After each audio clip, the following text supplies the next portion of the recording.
इस वीडियो के अंदर मैं एक्सप्लेन करने वाला हूँ बैटल थ्रू द वेन की एपिसोड 58 को, जो कि एक नोवेल बेस्ड एक्सप्लेनेशन होगा। हालांकि मैं जानता हूँ कि ऑफिशियल एपिसोड के अंदर क्या दिखाने वाले, फिर भी मैं नोवेल बेस्ड ही एक्सप्लेन करूंगा। तो जैसा कि आपने लास्ट एपिसोड के अंदर देखा था कि जिया ने 3 हेवनली फ्लेम के एंग्री बुद्धा लोटस को बना लिया था और वो उससे यूनसेन के ऊपर हमला कर देता है। तो यूनसेन उससे बचने के लिए एक बहुत ही पावरफुल टोर्नेडो बनाता है अपनी दुईकी से और उसके अंदर जाके छुप जाता है। और यहाँ पे जब एंग्री बुद्धा लोटस उस टोर्नेडो से जाके टकराता है तो वहाँ पे बहुत ही बड़ा ब्लास्ट होता है, बहुत ज्यादा खतरनाक। उसमें से भयानक फ्लेम की वेव्स निकलती है, जिस वजह से जो मिस्टिक क्लाउड्स के पहाड़ वगैरह होते हैं वो टूटने लगते हैं और जो फाइटें वगैरह चल रही होती है वो सभी लोग उसी तरफ देखने लगते हैं। जैसे वो देखते हैं फ्लेम की वेव्स को अपनी तरफ आते हुए तो वो लोग वहां से दूर भागने लगते हैं और जो वहां से दूर नहीं जा पाते तो फ्लेम की वेव्स उनके ऊपर अटैक कर देती है, जिस वजह से वो जल के वहीं पे राख बन जाते हैं। यहाँ तक कि आइस एम्पर, सैंड एम्पर सभी लोग वहां से दूर जाने लगते हैं और अपने विंग्स की मदद से अपने आप को प्रोटेक्ट करते हैं और अपने आप को फ्लेम के क्लस्टरों से बचाते हैं। और अब सभी फाइट पूरी तरीके से रुक चुकी होती है, यहाँ तक कि मास्टर और प्रोटेक्टर वो की फाइट होती है वो भी रुक चुकी होती है, क्योंकि वो दोनों भी उसी तरफ देख रहे होते हैं। और यहाँ पे फ्लेम की वेव्स निकलना बंद हो जाती है और आसमान में एक फ्लेम का बहुत बड़ा क्लस्टर बन जाता है। और यहाँ पे जो मिस्टिक क्लाउड्स है वो अब पूरी तरीके से तबाह हो चुका था और सभी की नजरें उसी क्लस्टर के ऊपर होती है, जहाँ पर जियान की फ्रेंड लिंचुया बोलता है ये तो अटैक बहुत ही ज्यादा पावरफुल था, यहाँ तक कि हमारे फर्स्ट एल्डर भी इस अटैक के सामने होते तो उनका ही बचना बहुत ही ज्यादा मुश्किल था। इस वजह से अब इस लड़के के सामने हमारा टिकना बहुत ही ज्यादा मुश्किल है, यहाँ तक कि अब तो नामुमकिन है इसके सामने टिकना। पर शायद अब सब कुछ खत्म हो चुका है। और साथ ही जो लिंगियान होता है वो भी काफी ज्यादा उदास हो जाता है और उसे भी लगने लगता है कि जियान शायद अब मर चुका है। और साथ ही जो प्यारी सी चुलबुली जिया होती है वो भी ये सब देख के काफी ज्यादा उदास हो जाती है और वो बोलने लगती है क्या जियान अभी भी जिंदा होगा, क्या वो मर चुका है? और वो काफी ज्यादा उदास हो जाती है। और यहाँ पे मास्टर भी उस क्लस्टर की तरफ देखते और बोलते कि जियान मुझे तुम पे पूरा विश्वास है, तुम ऐसे बिल्कुल भी नहीं मर सकते हो, क्योंकि तुमने इस चीज के लिए काफी सारी कुर्बानी दी है। और प्रोटेक्टर वो भी रुक जाता है और वो मास्टर की तरफ देखकर और बोलता है आज चाहे दुनिया इधर की उधर क्यों ना हो जाए पर मैं तुम्हारी सोल लेके जाऊंगा होलोप सोल, क्योंकि अगर मैं आज यहाँ से कुछ भी लेकर नहीं गया तो होलोप सोल का चीफ मुझे बिल्कुल भी जिंदा नहीं छोड़ेगा और वो मुझे प्रोटेक्टर की पोजीशन से हटा देगा। तो मास्टर बोलते ये सब इतना ज्यादा आसान नहीं होने वाला है, क्योंकि मैं कोई मामूली सोल नहीं जो कोई भी आयरा गहरा आकर मुझे पकड़ ले जाएगा। तो ये सुन के जो प्रोटेक्टर वो तो काफी ज्यादा गुस्से में आ जाता है और बोलता है ये तो वक्त ही बताएगा और वो अपनी दुईकी को रिलीज कर लेता है। और यहीं पे जो मास्टर है वो थोड़े से कमजोर पड़ चुके होते हैं, क्योंकि मास्टर ने अपनी काफी सारी सोल पावर को यूज कर लिया था, इस वजह से उनकी सोल काफी ज्यादा कमजोर पड़ चुकी थी। पर तभी सभी की नजर जियान के ऊपर पड़ती जो कि आसमान से टपक रहा होता है और साथ ही उसके साथ यूनसेन भी टपक रहा होता है। पर तभी थोड़ी देर बाद जियान अपने होश में आ जाता है और वो अपने विंग्स को निकाल लेता है। और ये सब देखते हैं जियान की पार्टी के जितने भी लोग थे वो काफी ज्यादा खुश हो जाते हैं और चिल्लाने लगते हैं अरे मेरा जियान अभी भी जिंदा है। पर तभी जियान के यूनसेन के ऊपर पड़ते तो जियान यूनसेन की तरफ जाने लगता है, पर तभी यूनसेन भी होश में आ जाता है और जब वो जियान को अपनी तरफ आते देखता है तो वो काफी ज्यादा डर जाता है। इसलिए वो जियान के ऊपर हमला करने के लिए अपनी दुईकी को बाहर निकालने की कोशिश करता है, पर उसकी दुईकी पूरी तरीके से खत्म हो चुकी होती है। इस वजह से अब वो ना जियान के ऊपर हमला कर सकता है और ना ही उसके अटैकों को रोक सकता है। इस वजह से वो वहां से दुम दड़ा के भागने लगता है। तो जियान भी उसका पीछा करने लगता है और जियान अभी काफी ज्यादा गुस्से में होता है और वो अपनी फिल्म को बाहर निकाल लेते हैं अपने हाथों में और बोलता है हरामी कुत्ते तेरी वजह से मेरी पूरी फैमिली तबाह हो गई और इन 3 सालों में मेरी फैमिली ने बहुत कुछ सहा, इस वजह से तुझे आज मैं यहाँ से किसी भी कीमत से यहाँ से भागने नहीं दूंगा। और एक पंच बनाकर यूनसेन में जड़ देता है, जिस वजह से यूनसेन रॉकेट की तरह उड़ता हुआ जाता है और फिर यूनसेन के पास फिर से जाता है और बोलता है तूने मेरे जो फादर को किडनैप किया और उन्हें इतनी बुरी तरीके से टॉर्चर किया, ये पंच उनके लिए। और फिर से यूनसेन में जड़ देता है, जिस वजह से यूनसेन और भी काफी दूर उड़ते हुआ जाता है। और फिर से यूनसेन के पास जाता है और बोलता है ये पंच मेरे फर्स्ट भाई के लिए, क्योंकि तेरी वजह से उनके पैर खराब हो गए। और फिर से यूनसेन में जड़ देता है, जिस वजह से यूनसेन फिर से काफी दूर उड़ते हुए चला जाता है। फिर से यूनसेन के पास जाता है और बोलता है ये पंच मेरे सेकंड भाई के लिए, क्योंकि तेरी वजह से उसने लाइफ डोरिंग पिल को खाया, जिस वजह से अब वो बहुत जल्दी मरने वाला है। और फिर से उसमें फायर पंच जड़ देता है, जिस वजह से यूनसेन फिर से उड़ते हुए जाता है। और फिर से यूनसेन के पास जाता है और इस बार यूनसेन के पास जाती गन जियान लगे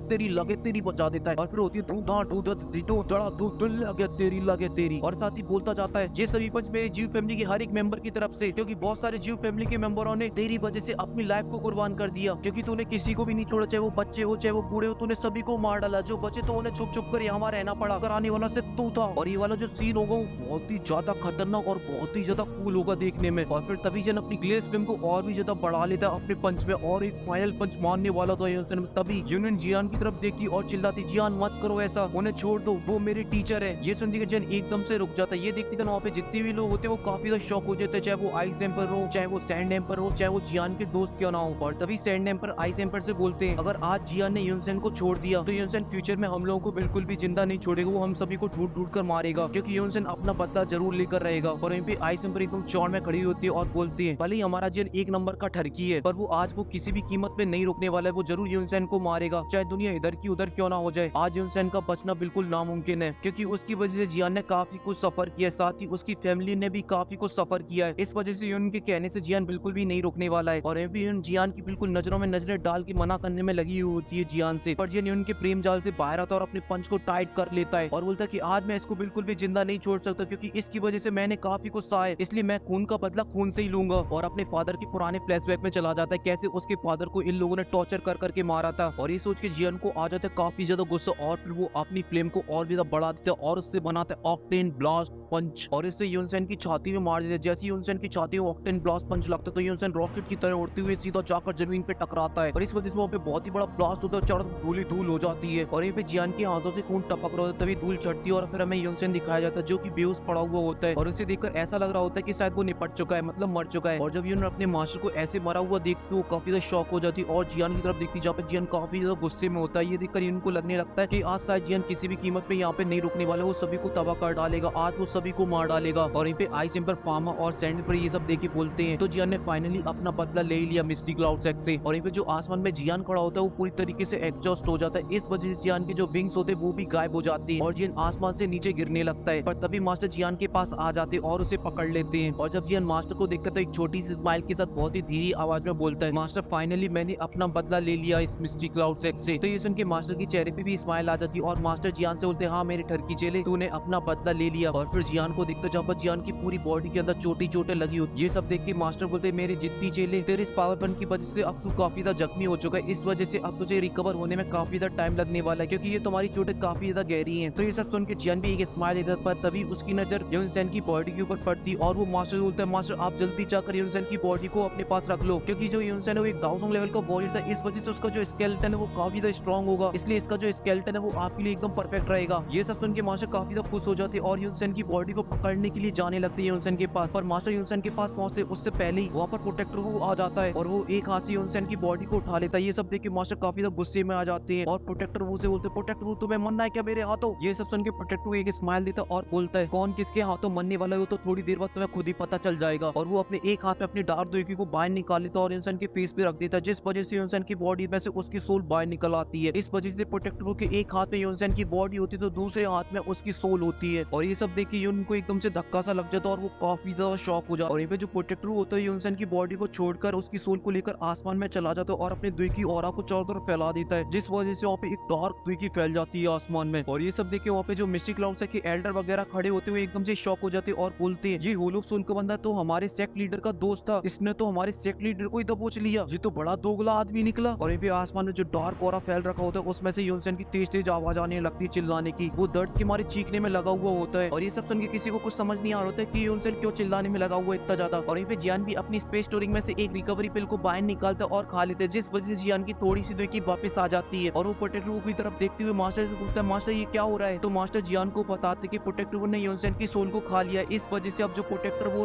काफी ज्यादा पावरफुल हो चुका है। ये सुनते जियान काफी ज्यादा शॉक हो जाता है और बोलते ऐसा कैसे हो सकता है, ये प्रोटेक्टर वो तो बड़ा हरामी निकला, उसने तो अपने साथी की सोल को खा लिया, ये तो बहुत ही बड़ा दोगला आदमी निकला। तो मास्टर बोलते ये सभी चीजें बहुत ही ज्यादा नॉर्मल है होलोप सोल की किसी भी वॉरियर के लिए, वो बहुत ही आसानी से किसी भी वॉरियर की सोल को खा जाते, इससे उनकी जो पावर वो कई गुना ज्यादा बढ़ जाती है। और इस तरीके से सोल खाने से उनको आगे चलकर एक बहुत ही बड़ी प्रॉब्लम होती है। और ये सब सुन के जियान बोलता है, मास्टर अब हमको क्या करना चाहिए? तो मास्टर बोलते कि हमें बस यूनसेन की सोल को प्रोटेक्टर को खाने से रोकना होगा। और ये बोल के मास्टर हैवी रोल शॉट को बाहर निकाल लेते और उसके अंदर बोन चिलिंग फ्लेम डालकर एक फ्लैश अटैक कर देते प्रोटेक्टर के ऊपर। तो प्रोटेक्टर वो भी अपनी डार्क दोई से एक अटैक तैयार करता है और मास्टर के अटैक के ऊपर कर देता है। और जब दोनों के अटैक आपस में टकराते तो दोनों के अटैक नष्ट हो जाते हैं। और प्रोटेक्टर बोलता है, याओचन ये तुम्हारे फालतू की अटैक मेरे ऊपर कोई भी काम नहीं करने वाले क्योंकि मेरी होलोप सोल की टेक्निक तुम्हारी दाउ टेक्निक से काफी ज्यादा पावरफुल है। और फिर वो मिस्टी क्लाउड से कि बाकी के एल्डरों की तरफ देखता है और बोलता है कि जैसे कि तुम्हारा सेक्ट लीडर अब मर चुका है, इस वजह से अब मुझे मिस्टी क्लाउड से को और सपोर्ट करने की कोई भी जरूरत नहीं है, इसलिए मैं तुमसे वो सभी चीजों को वापस लेता हूँ जो मैंने तुम्हें दी थी अपनी पावर को बढ़ाने के लिए। ये बात सुनकर जो मिस्टी क्लाउड से के एल्डर होते जिन्हें अपनी पावर को फोर्सफुली बढ़ाया था होलोप सोल के प्रोटेक्टर की मदद से, वो सभी के सभी काफी ज्यादा डर जाते और यहाँ वहाँ भागने लगते हैं। पर तभी प्रोटेक्टर की स्पिरिचुअल पावर उन सभी वॉरियर के ऊपर पड़ने लगती है, जिस वजह से उन सभी को काफी ज्यादा प्रॉब्लम होने लगती है। वहीं पे उनके साइड में जो वॉरियर खड़े होते हैं, जिन लोगों ने प्रोटेक्टर से कोई भी मदद नहीं ली होती, उनको कुछ भी नहीं होता है। और जिन्होंने अपनी पावर को फोर्सफुली बढ़ाया था उनकी बॉडी में से एक डार्क कलर का ऑरा बाहर निकलने लगता है। ये सब देखकर यूनियन वो गुस्से से बोलती, तुम ये सब क्या कर रहे हो? और साथ ही उनकी दुखी पे जो सील लगी हुई थी वो अब टूट चुकी हुई थी, इस वजह से यूनियन अपनी फुल पावर के अंदर आ चुकी थी, क्योंकि उसके दुखी ऊपर जिसने सील लगाई थी यूनियन ने वो अब मर चुका है, इस वजह से यूनियन की जो सील थी वो भी टूट गई थी यूनियन की दुखी से। और यहाँ पे प्रोटेक्टर यूनियन से बोलता है, इन पिछली 3 सालों में तुम्हारा मिस्टी क्लाउड से काफी ज्यादा पावरफुल हो चुका है और इसको पावरफुल बनाने में किसी और का हाथ नहीं, मेरा था। और अब टाइम आ चुका है अपनी चीजों को वापस लेने का तुमसे। और फिर अपनी डार्क दोगी की मदद से उन सभी वॉरियर की सोलो को बाहर निकाल लेता है और उनकी सोलो को भी अपने क्लस्टर के अंदर ले जाता है और उनकी सोलों को भी खाने लगता है। और ये सब सुन के यून को काफी ज्यादा गुस्सा आ जाता है और वो अपनी स्वॉर्ड को बाहर निकालती और प्रोटेक्टर वो के ऊपर हमला कर देती है और बोलती है, प्रोटेक्टर वो मेरे सभी एल्डरों की सोल को वापस करनी तो आज मैं तुझे जिंदा नहीं छोड़ूंगी। ये सुनते ही प्रोटेक्टर एक मामूली सा अटैक कर देता है यूनियन के ऊपर, जिस वजह से यूनियन काफी दूर जाके गिरती है। और यूनियन फिर से खड़ी होती है और एक फॉर्मेशन बनाती और प्रोटेक्टर के ऊपर हमला कर देती है। तो प्रोटेक्टर भी एक क्लस्टर से यूनियन के ऊपर हमला कर देती है, जिस वजह से यूनियन काफी दूर जाके गिरती है। और यहाँ पे ये सब हालत देखकर मिस्टिक क्लाउड से जियान बोलता है कि मास्टर फाइनली मिस्टिक क्लाउड से पूरी तरीके से तबाह हो चुका है। तो मास्टर बोलते हैं कि अब हमारे लिए मिस्टिक क्लाउड से प्रॉब्लम नहीं है, अब प्रॉब्लम है तो ये प्रोटेक्टर वो, इसलिए अब हमें इस पे ध्यान देना चाहिए क्योंकि इसने ऑलरेडी यूनियन की सोल को खा लिया, साथ ही अब तो इसने मिस्टिक क्लाउड से की बाकी के एल्डरों की सोल को भी खा लिया। इस वजह से अब ये काफी ज्यादा पावरफुल हो चुका है और इसलिए अब हमारे लिए बहुत ही बड़ी चुनौती होने वाला है। और ये सब बातें सुन के जियान मास्टर की फेस की तरफ देखता है जहाँ पर मास्टर काफी ज्यादा टेंशन में होती है। और जियान ने पहली बार मास्टर को इतना ज्यादा टेंशन में देखा था। और इसी के साथ ये वाला जो पार्ट है वो यहीं पे खत्म होता है। और इसके बाद जो क्यूट लव फील एंड पे जो नेक्स्ट पार्ट आने वाला है वो बहुत ही ज्यादा खतरनाक होने वाला है क्योंकि उसके अंदर आने वाली है जियान की मंगेतर। और जियान की मंगेतर कौन है वो आप लोग मुझे कमेंट में बताना। और साथ ही मैंने टेलीग्राम पे एक छोटी सी क्लिप भी डाली थी जहाँ पर जियान ने अपनी मंगेतर को गर्दन पकड़ के उठा लिया था। और हाँ, अभी तक आप लोगों ने मेरे टेलीग्राम चैनल को ज्वाइन नहीं किया तो जाकर ज्वाइन करो, क्या कर रही हो। और हाँ, आपको मेरा एक्सप्लेनेशन पसंद आए तो प्लीज वीडियो को लाइक करें और चैनल को सब्सक्राइब कर दे। और मैं मिलूंगा आपसे नेक्स्ट वीडियो में, तब तक के लिए बाय।